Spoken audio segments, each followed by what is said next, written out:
My name is Rosie Deegan and I'm an artist based in Nottingham in the UK.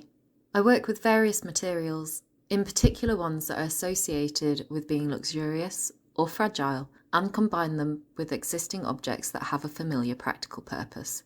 Most of my work is made from a combination of kiln cast glass, found objects and precious metals, including one of my earliest pieces of work which I called For a Man of Substance. For a Man of Substance is a collection of impotent tools inspired by the cabinet maker's toolbox that was made by English furniture company Benchmark. When I was making For a Man of Substance back in 2014, the cabinet maker's toolbox had been available as a made-to-order item for quite a few years. I'm not sure if you can still buy it actually. I remember it being available to buy for about £20,000. I came across an online article marketing the toolbox called Luxury Gifts for a Man of Substance, hence where the name came from. It described the toolbox as a beautifully crafted set of manliness that makes you reminisce about all those days when your special man potters around the house in his faded denims fixing everything you broke.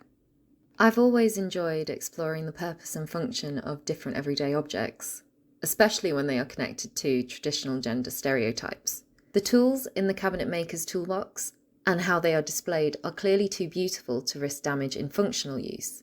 Their beauty is legitimised for men through their association with masculine functional use. In this sense, it is not the tools that represent stereotypical masculinity, but using the tools that represents it. Ironically, these decorative qualities mean that many would choose not to use the toolbox in a practical sense. In contrast, many functional objects are decorated to comply with our culture's attitude towards women and practicality. This is because beauty is heavily associated with femininity. Just as there is an expectation on men to be practical and demonstrate their masculinity, I feel that there is also an expectation on women to be decorative in order to demonstrate their femininity. A few years ago, I was invited to take part in a project with 5 other contemporary craft makers. The brief was to create our own idea of a tool, which would then be sent on to another maker to be used to make a new object.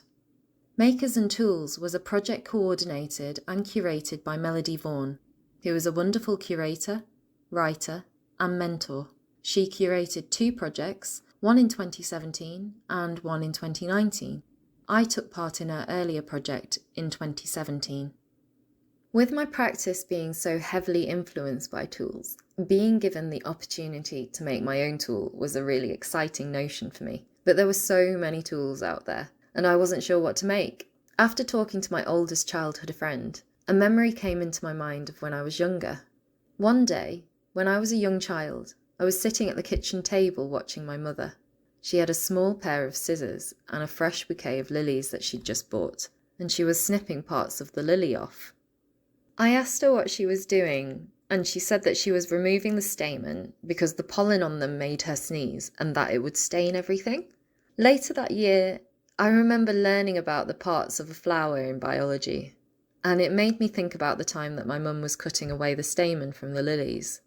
I realised that she'd been cutting off the male parts of the flowers. As the formidable woman that she has always been, it seemed quite amusing and fitting that this act of lily castrating is what she had been doing. I began to wonder about the act of buying and displaying flowers, a pastime that seems to be performed predominantly by women. The amusing image of a women's institute group meeting to buy lilies and snip off stamen together came into my mind. An act performed for very practical reasons, but that could be interpreted as an act of misandry. I designed the lily castrator as a tool for the easy removal of stubborn stamen wherever a woman finds herself. Each of my lily castrators are made using traditional metalwork techniques, sharp enough to remove that stubborn stamen from your life, but harmless enough so that you can wear it around your neck without the worry of potentially snipping off something else. They're available in 24-karat gold-plated bronze or silver-plated bronze and come with various coloured cords of your choice.